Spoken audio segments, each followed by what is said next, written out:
Buenas tardes, mis hermanos. Hoy es miércoles 22 de septiembre del 2021 y gracias por estar aquí para escuchar esta clase, este estudio que vamos a hacer sobre el capítulo 7 de Segunda de Samuel.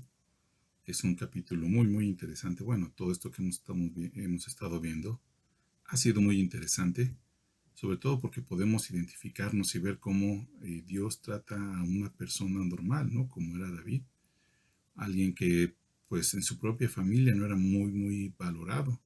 Él era el más chico de todos sus hermanos y pues se dedicaba a cuidar ovejas, ¿verdad? Entonces vamos a ver qué sucede aquí en capítulo 7 de Segunda de Samuel. Acompáñame a orar, por favor. Padre, te bendecimos, Señor. Glorificamos tu nombre, Padre, porque sabemos que te interesamos a ti, Señor, que tú tomas cuidado de cada uno de nosotros. Gracias, Padre, porque tú nos conoces por nombre, Señor. Tú sabes quiénes somos.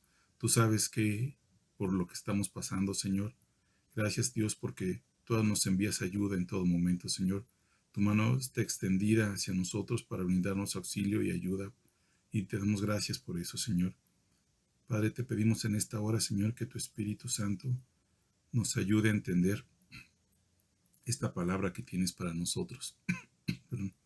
Te pedimos, Dios, que prepare nuestro corazón, pues Dios, de verdad queremos recibir todo lo que tienes para nosotros en este día. Te bendecimos, Padre, en el nombre de Jesús. Amén. Amén.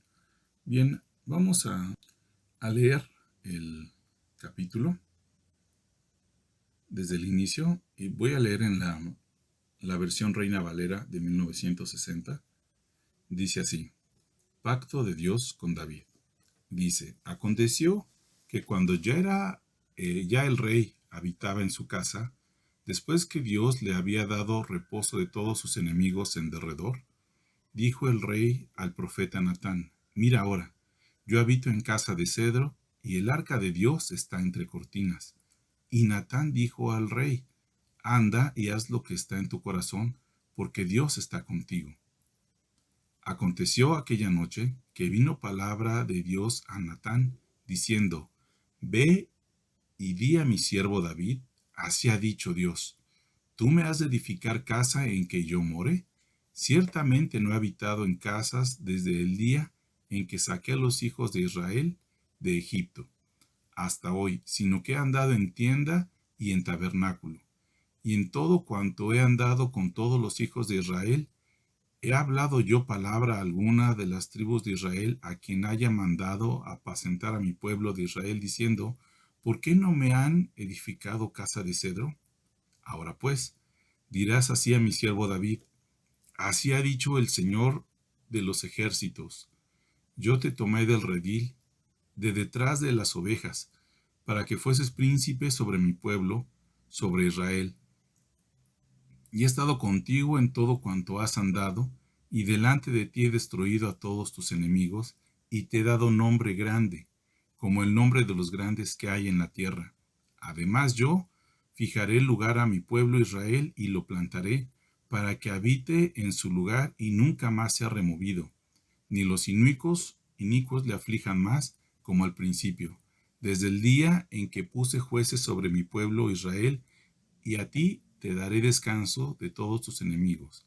Asimismo, Dios te hace saber que Él te hará casa, y cuando tus días sean cumplidos y duermas con tus padres, yo levantaré después de ti a uno de tu linaje, el cual procederá de tus entrañas, perdón, y afirmaré su reino. Él edificará casa a mi nombre, y yo afirmaré para siempre el trono de su reino. Yo le seré a él padre, y él me será mi hijo. Si él hiciere mal, yo le castigaré con la vara de hombres y con azotes de hijos de hombres. Pero mi misericordia no se apartará de él, como la aparté de Saúl, al cual quité de delante de ti. Y será afirmada tu casa y tu reino para siempre delante de tu rostro, y tu trono será estable eternamente. Conforme a todas estas palabras y conforme a toda esta visión, así habló Natán a David. Bien, vamos a hacer una pausa aquí para analizar el texto anterior. Vemos cómo David ya no toma las cosas tan a la ligera, ¿verdad? En el capítulo anterior, David aprendió de una manera muy, muy dura, muy triste, que el que uno quiera hacer las cosas por Dios no es suficiente. Hay que hacerlas como Dios quiere, hay que consultar a Dios. ¿Y qué tan caro le salió? Pues la vida de Usa, ¿verdad? Entonces vemos cómo aquí David busca eh, agradecer a Dios, busca hacer algo por Dios, pensando, oye, cómo yo estoy viviendo en mi casa y Dios, el tabernáculo de Dios está en una tienda. Pero antes de empezar a pedir materiales y a hacer un diseño para una casa espléndida para Dios, lo consulta con el profeta Natán. Fíjate qué importante es esto. Lo consulta primero con el profeta Natán, le dice a él lo que piensa hacer. Y entonces Dios ve el corazón de David y le revela a Natán esta palabra que acabamos de leer. Y es tan hermoso porque siendo David un hombre como lo era cualquiera de ahí, cualquiera de nosotros, pues, Dios le ha tenido ese amor porque claro, David tiene el corazón conforme a Dios y lo ha demostrado en muchas ocasiones. Y eso ha agradado a Dios a tal forma que es un pacto con Él de manera eterna, porque no solamente le dice que va a afirmar su reino mientras Él viva y todas estas cosas, ¿no? Que tus enemigos no van a prosperar o que Él va a habitar en paz. No, dice que que de su casa siempre va a haber un rey y que de su casa la va a afirmar eternamente. Entonces, es un pacto, pues, ¿cómo les explico esto? Porque se me hace demasiado maravilloso. Porque como Dios, el creador de los cielos y la tierra, hace un pacto con con un hombre que Él creó con sus manos, con un hombre imperfecto, con un hombre que sí tenía el corazón de Dios, pero que no dejaba de tener pues imperfecciones, no dejaba de tener pecado, porque finalmente todavía no, la hora de la cruz todavía no se había cumplido en ese tiempo. Aún así, con todas las limitaciones que tiene David, tiene un corazón que agrada a Dios. Y Dios tiene a bien hacer este pacto tan impresionante con David, que es solo una persona. Entonces, y también por qué razón? Porque ve que el corazón de David busca agradar a Dios, busca agradarlo. Y lo que él busca, tanto el haber ido por el tabernáculo de Dios, aunque no lo hizo bien, a la segunda vez sí lo hizo bien, eh, el querer hacerle una casa a Dios es por gratitud. Entonces Dios ve el corazón de David, se agrada y le manda a decir con Natán lo que él decide. Y no solamente le dice, no, David, no lo vas a hacer tú, sino que le da esta promesa, este pacto tan hermoso, que le dice en el 14, yo le seré el padre y él me será mi hijo. De alguna forma estaba viendo que lo podemos entender también como la salvación, porque finalmente vemos que Jesús viene de la casa de David. Y vemos que aquí está dándole la promesa de salvación a él. Y dice en el 15, pero mi misericordia no se apartará de él como la aparté de Saúl, al cual quité de delante de ti, y será firmada tu casa y tu reino siempre delante de tu rostro, y tu trono será estable eternamente. Conforme a todas estas palabras y conforme a toda esta visión, así habló Natán a David. Entonces David entiende, pues no sé qué tanto, porque digo, finalmente las palabras de Dios a veces no las alcanzamos a entender, pero aquí vemos que David de alguna forma sí tenía una idea de lo que Dios le estaba diciendo, de los alcances. Y dice en el 18, y entró el rey David y se puso delante de Dios y dijo, Señor Dios, ¿quién soy yo y qué es mi casa para que tú me hayas traído hasta aquí? Vemos cómo David es consciente de que no merece, con todo lo que él ha hecho, con todo lo que él ha batallado, con todo lo que él ha servido y ha vivido, entiende que eso no es suficiente como para poder comprar o ganarse el favor de Dios. Y se lo dice a Dios aquí, ¿quién soy yo y quién es mi casa para que tú me hayas traído hasta aquí? Y aún te ha parecido poco esto, Señor Dios, pues también has hablado de la casa de tu siervo en lo porvenir. ¿Es así como procede el hombre, Señor Dios? ¿Y qué más puede añadir David hablando contigo? Pues tú conoces a tu siervo, Señor Dios. David estaba consciente de que él no era una persona perfecta y estaba consciente de que él no merecía esto que Dios le estaba dando y entendía que esto Dios se lo estaba dando por pura gracia. Entonces vean qué hermoso es Dios, porque no solamente le dice a David, no, gracias, no me hagas casa, sino al contrario, él le dice, yo te voy a dar, te voy a dar casa, te voy a dar paz, vas a vivir tranquilo y, y yo voy a estar contigo. No nada más le dice eso, sino le dice tu casa, afirmaré tu casa eternamente. Y dice a continuación, en el 21, todas estas grandezas has hecho por tu palabra y conforme a tu corazón, haciéndolas saber a tu siervo. Por tanto, tú te has engrandecido, Señor Dios, por cuanto no hay como tú, ni hay Dios fuera de ti, conforme a todo lo que hemos oído con nuestros oídos. ¿Quién como tu pueblo, como Israel, nación singular en la tierra? Porque fue Dios para rescatarlo por pueblo suyo y para ponerle nombre y para hacer grandeza a su favor y obras terribles a tu tierra. Por amor de tu pueblo que rescataste para ti de Egipto, de las naciones y de sus dioses, porque tú estableciste a tu pueblo Israel por pueblo tuyo para siempre. Y tú, oh Señor, fuiste a ellos por Dios. Ahora pues, Señor, confirma para siempre la palabra que has hablado sobre tu siervo y sobre su casa, y haz conforme a lo que has dicho.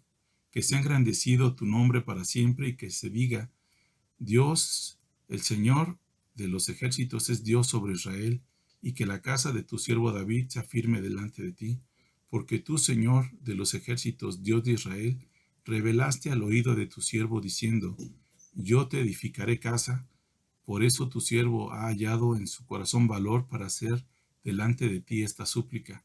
Ahora pues, Dios, tú eres mi Señor y tus palabras son verdad y tú has prometido este bien a tu siervo.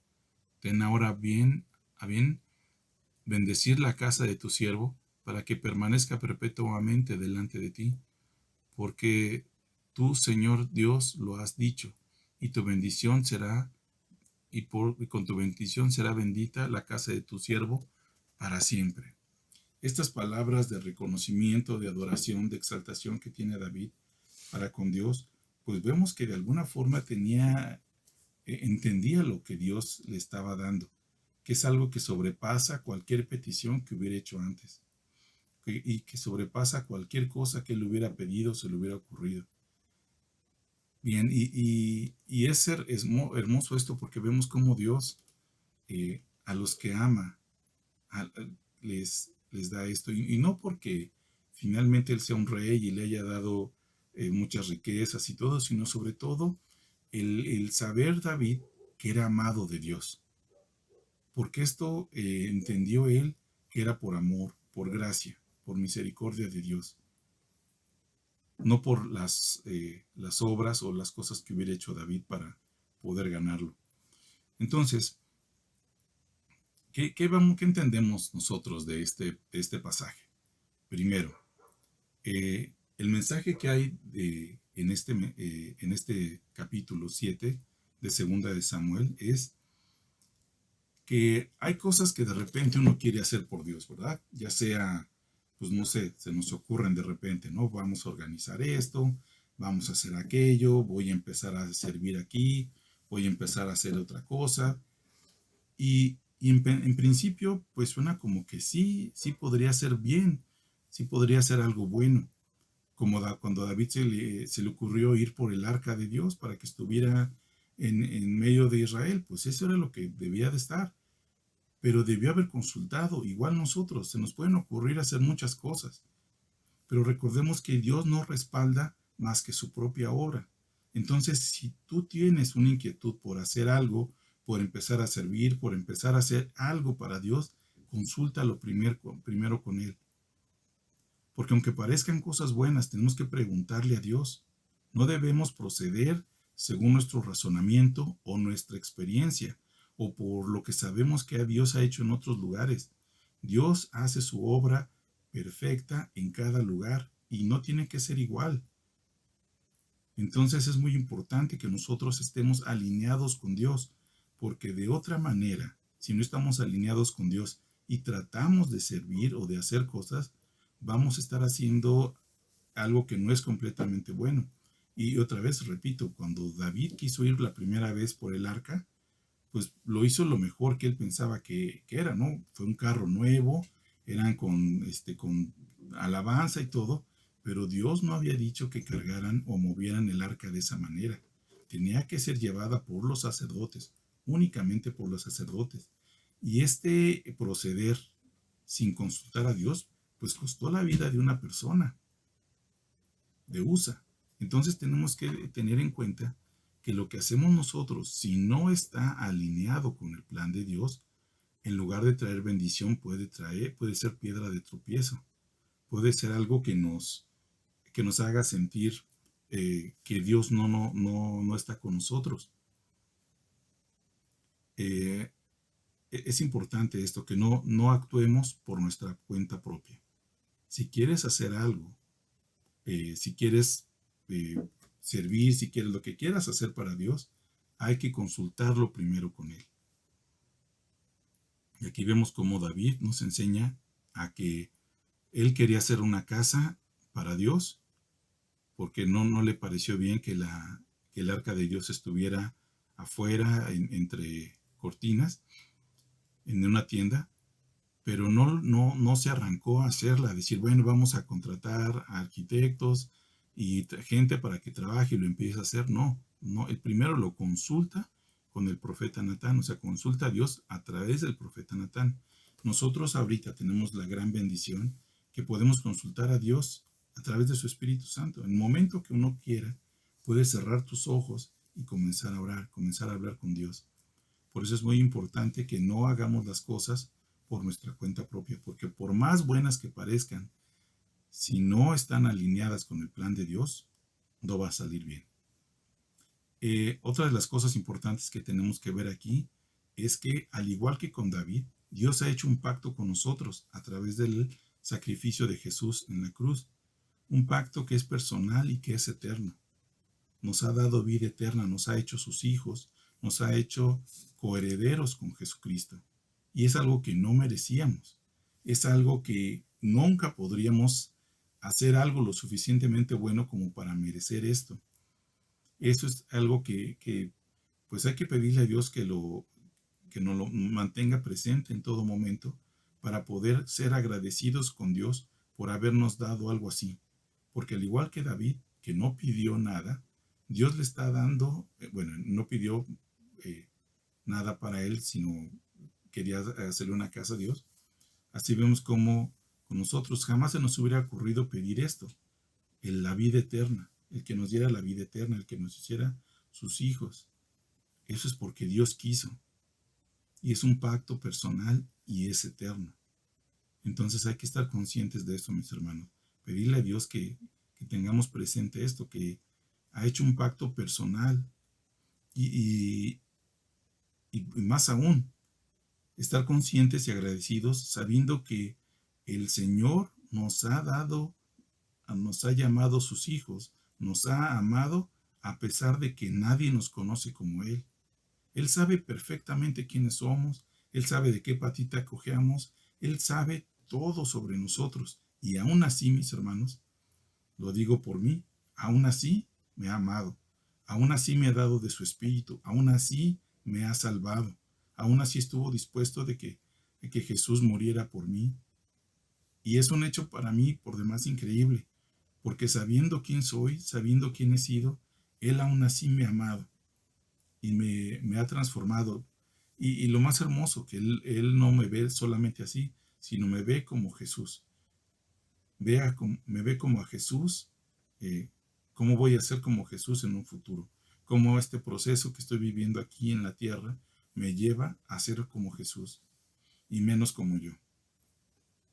Entonces, el mensaje que podemos ver aquí en 2 de Samuel 7 eh, es este.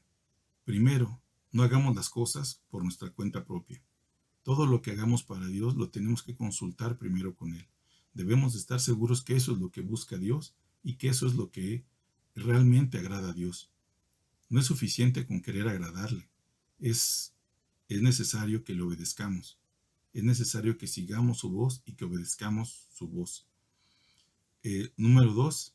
Dios ha hecho un pacto con nosotros, un pacto que no merecemos, un pacto que está fuera, por mucho, fuera de nuestro poder el poder ganarlo. Y no lo ha dado por pura gracia, por puro amor. Aún, como les digo, conociéndonos como somos, Él dio a su Hijo, a su unigénito, por cada uno de nosotros, de manera que ha pagado por lo que nosotros debíamos y nos ha dado un lugar con Él, junto con Él. No nos habla como esclavos, no nos habla como creación, sino nos habla como a hijos, como herederos y coherederos con Jesucristo. Entonces, eh, vemos cómo en este pasaje, en esta palabra, Dios se ha manifestado. Esta es una palabra de aliento, sobre todo que veo en estos momentos que necesitamos precisamente ese aliento de Dios, el saber que Dios nos tiene en sus manos, que no importa si caemos, Dios está ahí para levantarnos, que si estamos tristes, que si estamos desesperados, que si estamos pasando por momentos difíciles, por pruebas, Él está con nosotros, nunca nos ha dejado solos. Así es que mi hermano, no te olvides de voltear a ver a Dios. En el momento de prueba, en el momento de gozo, no nos olvidemos de voltear a ver a Dios. Bueno, esto es todo. Yo sé que este pasaje podríamos sacarle más cosas, pero es lo que Dios ha hablado para nosotros en este día. Bueno, que Dios les bendiga